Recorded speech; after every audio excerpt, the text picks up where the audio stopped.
నమస్కారం అండి. మరి గ్రామ జనసేన నాయకుడికి ఎలా ఉంది సార్? మీకు పార్టీ పరిస్థితి ఎలా ఉంది?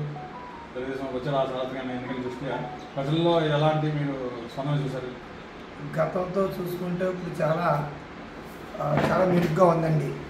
చాలా మెరుగ్గా ఈ ప్రభుత్వం మీద వ్యతిరేకత ఎక్కువగా ప్రజల్లో కనిపిస్తుందండి. అనేక రకాలు మేము ప్రజల్లో తిరుగుతున్నాం. తిరిగిన సమయంలో అందరినీ, మహిళల్ని, పురుషుల్ని అందరినీ అడగడం జరుగుతుంది.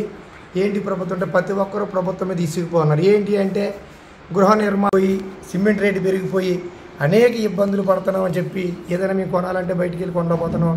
గృహ నిర్మాణ కార్మికులు ఇబ్బంది పడుతున్నారు. అలాగే ప్రతి వ్యాపారస్తులు, రైతులు, ప్రతి కార్మికుడు కూడా అన్ని నిత్యావసర వస్తువులు పెరిగిపోయి ప్రభుత్వం మీద చాలా ముఖ్యంగా మద్యం రేట్లు కూడా పెరిగిపోయినాయి. ఒకటి కాదు, అన్ని రకాలుగా ప్రభుత్వం మీద వ్యతిరేకత ప్రజల్లోంచి వచ్చింది. మార్పు అంతా, ఈ మార్పు అంతా కూడా తెలుగుదేశం నాయకుడు చంద్రబాబు నాయుడు గారు ముఖ్యమంత్రిగా ఉంటే మళ్ళీ రాష్ట్రం అభివృద్ధి జరుగుతుందని, అలాగే జనసేన అధినేత పవన్ కళ్యాణ్ గారి సపోర్టు ఇవ్వడం వల్ల మరింత బలవంగా ముందుకెళ్ళి అవకాశం అంతా కూడా ప్రజల్లో కనపడుతుంది. చాలా సంతోషం వ్యక్తం చేస్తున్నారు. ఇది ప్రజలే కోరుకున్నారు. ఫస్ట్ నుంచి జనసేన తెలుగుదేశం కలాలి అని చెప్పి ప్రజల్లోంచి అనుకున్నారు. అదే ప్రకారంగా ఈరోజు ప్రజలు కలడం, అలాగే మన కొత్తపేట నియోజకవర్గంలో బండారు సత్యానందరావు గారు విజయానికి బాగా మన జనసేన కార్యకర్తలు బాగా కష్టపడి మాతో పాటు సమానంగా, వాళ్ళు తెలుగుదేశంతో పాటు సమానంగానే పవన్ కళ్యాణ్ పిలుపు మేరకు జనసైనికులందరూ కూడా మీ వంతు చేస్తున్నారు. దానికోసం ప్రస్తుతం ఉన్న మా కొత్తపేట నియోజకవర్గంలో ఎన్నో 4 మండలాలు ఉన్నాయి. 4 మండలాల్లో కూడా ఆలమూరు మండలం ఉన్న స్పెషల్గా వాళ్ళ సపోర్టు ఆ మండలాల్లో తక్కువ.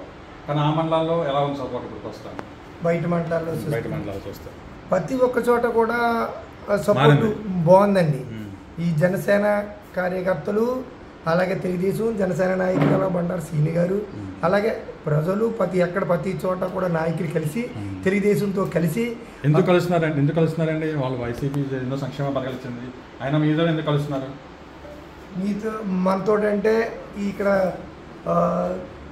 ఏదైనా సరే ప్రభుత్వ వ్యతిరేక ఓటు చేర్చకూడదని మన జనసేన నాయకులు పవన్ కళ్యాణ్ గారు ఆయన పిలుపు మేరకు ప్రతి ఒక్కరు కలిసి చేస్తున్నారండి.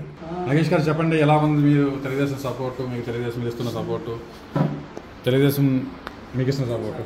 కొత్తపేట నియోజకవర్గంతో పాటు ఆలమూడి గ్రామంలో కూడా పూర్తి స్థాయిలో జనసేన తెలుగుదేశం అన్నదమ్ముల భావనతో కలిపి యాల సత్యానందం గారు కానీ సీని గారు కానీ ఎలాగైతే కలిసారో అలాగే నియోజకవర్గంలో ప్రతి 56 గ్రామాల్లో కూడా అలా కలిసి ఇవాళ సత్యానందం గారు విజయానికి ఎలాగైతే బండారు సీని గారు కృషి చేస్తున్నారో ప్రతి గ్రామంలో జనసైనికులు అంత రెట్టిపుచ్చంతో కృషి చేస్తున్నారని తెలియజేస్తున్నాం.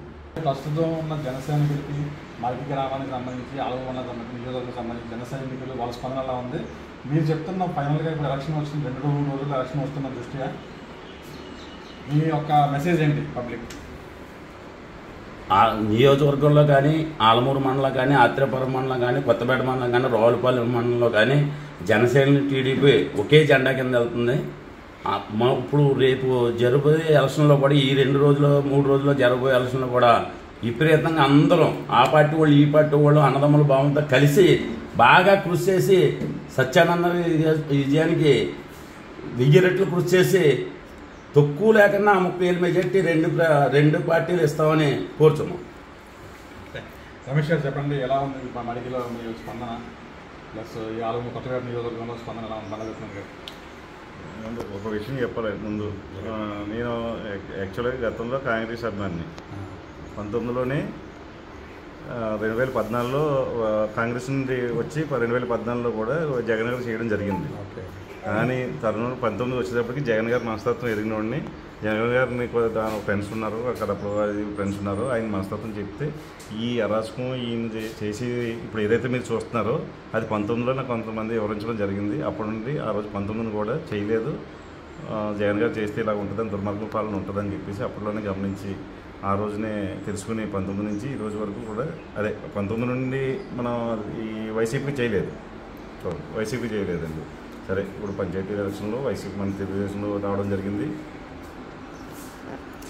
19 పంచాయతీ ఎలక్షన్ తెలుగుదేశం రావడం జరిగింది. అప్పటి నుండి జనసేన ఈ రెండు కలుస్తాయి ఐడియా ఉంది. ప్లస్ ఇంకోటి ఏంటంటే ప్రజల్లో ఫస్ట్ నుంచి ఎక్కడ ఏ ఫంక్షన్కి వెళ్ళినా, పెళ్ళికి వెళ్ళినా, శుభకార్యానికి వెళ్ళినా, దేనికి మరణానికి వెళ్ళినా ఆ రెండు కలవాలి. ఆ రెండు కలిస్తేనే విజయ సాధిస్తాం అని చెప్పేసి ప్రజల నుంచి వచ్చిన పొత్తు అండి ఇది. ఎక్కడ మీరు ఇద్దరు కలుస్తారని చెప్పేసి అనుకుంటా వైసీపీ వాళ్ళు ప్రయత్నించేవారు. వాళ్ళ ప్రయత్నం వృధా అయింది. అది ఈ రోజుని ప్రజలు నిశ్శబ్ద విప్లవమైంది. నిశ్శబ్ద విప్లవం రేపు 13 చూస్తారు కదా మీరు అందరూ. అది చూసిన తర్వాత మనం ఏం మాట్లాడట్లేదు అందరికీ తెలిసిందండి. అది రేపు పొద్దున వచ్చేది విజయం. బండా సత్యనారాయణ గారు ఇక్కడ కొత్తపేట నియోజకవర్గంలో అక్కడ ఎన్డీఏ కూటమి ఫామ్ అవ్వడం 100కి 1000 టైమ్స్ కరెక్ట్ 1000 టైమ్స్ ఫామ్ అవుతుందండి. ప్రజల్లో ఉన్న మార్పే మెయిన్. ముఖ్యంగా బండా సత్యనారాయణ గారు కావచ్చు, ఎన్డీఏ కూటమి కావచ్చు. మీకు పవన్ కళ్యాణ్ గురించి మీ అభిప్రాయం ఏంటి? పవన్ గారు స్వతహాగా ఈ సినీ ఫీల్డ్లో ఉన్నప్పటి నుంచి నేను అతన్ని మనస్తత్వం అభిమానించేవాడిని. సినీ హీరో కంటే కూడా తన మనస్తత్వం నాకు బాగా ఇష్టం. కొంతమంది అప్పట్లో వ్యతిరేకించేవారు. పవన్ని చూస్తే ఇప్పుడు తెలుస్తుంది పవన్ ఏంటన్నది ఈ రోజున చూస్తుంటే తెలుస్తుందండి. అది నేను ముందే గమనించానండి. పవన్లో విజన్ ఉందండి, విజనరీ అతను. తను కూడా మార్పు మంచి కోరుకునేవాడు. కలిసి కలుపుకొని తన జీవితం అంతా కూడా ఆయన ప్రజలకు దానం చేయడంలోనో, ప్రజలకు సాయం చేయడంలోనో, ఒక ఉద్యమం కానీ, ఒక విప్లవం కానీ, ఎక్కడైతే అణచివేత ఉంటుందో, ఎక్కడైతే మనకి అనుకూలత ఉండదో అక్కడ ఉద్యమం ఏర్పడుతుంది. ఆ ఉద్యమం నడిపే నాయకుడిగా కావచ్చు, ఆయన ఎన్నో కార్యక్రమాలకు ఎంతోమందికి దానం చేసి ఉండొచ్చు, ఎన్నో కంపెనీలకి హెల్ప్ చేసి ఉండొచ్చు. ఇవన్నీ చేసినా కూడా ప్రజల్లో వైసీపీ నాయకుల్లో కొంతమంది కావచ్చు, లేకపోతే ప్రజల్లో కొంతమంది కావచ్చు, ఇంకా పవన్ కళ్యాణ్ గారిని ఒక ముఖ్యంగా రాజకీయ నాయకుడిగా చూడట్లేదు. ఎందుకంటే వాళ్ళు ఏమన్నారంటే ప్యాకేజీ స్టార్ అనో వైసీపీ నాయకులు కానీ ఇలాగా అవాండాలు వీడియో చేస్తున్నారు. సార్, ఒక వ్యక్తి ఎదుగుదలలో ఎన్నో అవాంతరాలు ఉంటాయండి. ఆ అవాంతరాల్లో ఇదొకటి. చంద్రబాబు నాయుడు తొత్తుగా మారాడని చెప్పేసి, చంద్రబాబు నాయుడుకి అమ్ముకున్నాడని మళ్ళీ అమ్ముకున్నాడని చెప్పేసి, లేదంటే మొన్న ఈ ఇప్పుడు తిన్నాక వస్తున్నాడు, అందరూ తినేసి వెళ్ళిపోయారు, జగన్ తినేసి వెళ్ళిపోయాడు, అందరూ తినేసి వెళ్ళిపోయాడు, తిన్నాక వస్తున్నాడు కొత్తగా అన్నారు. ఆయనకి అవసరం లేదండి. ఈ పలకపానికి నుంచి నుడక మంచం వేస్తే పడుకునే వ్యక్తి అని ఆయన. అంతకంటే నిదర్శనం ఏం లేదు. ఇప్పుడు మీరు నవారు మంచం వేయండి, ఇప్పుడు ఇక్కడికి వచ్చి పడుకొని శాత తీరుని మళ్ళీ తన పని తను చేసుకోగలడు. ఏదో ఆంధ్రాలకు ఎక్కాలని ఆశించే వ్యక్తి కదండి.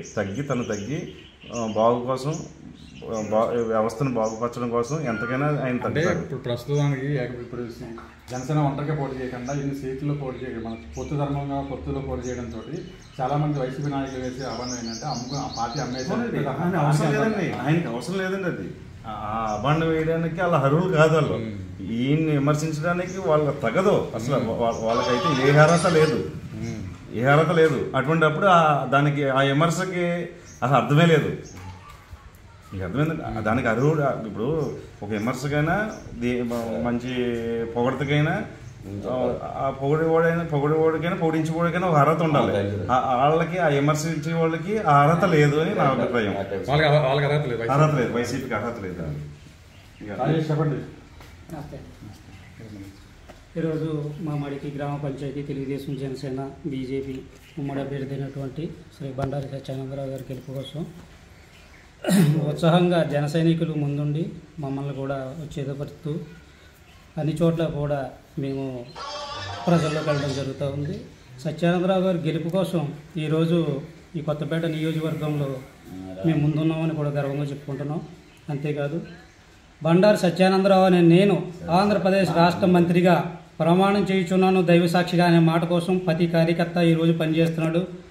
దానికి అందరూ సంసిద్ధంగా పనిచేస్తున్నామని కూడా తెలియజేసుకుంటూ ఈరోజు ఎక్కడ ఏ విభేదాలకు తావు లేకుండా అందరం కలిసికట్టుగా ఒక నిర్ణయంతో ముందుకు పోతున్నామని కూడా తెలియజేస్తా ఉన్నాం.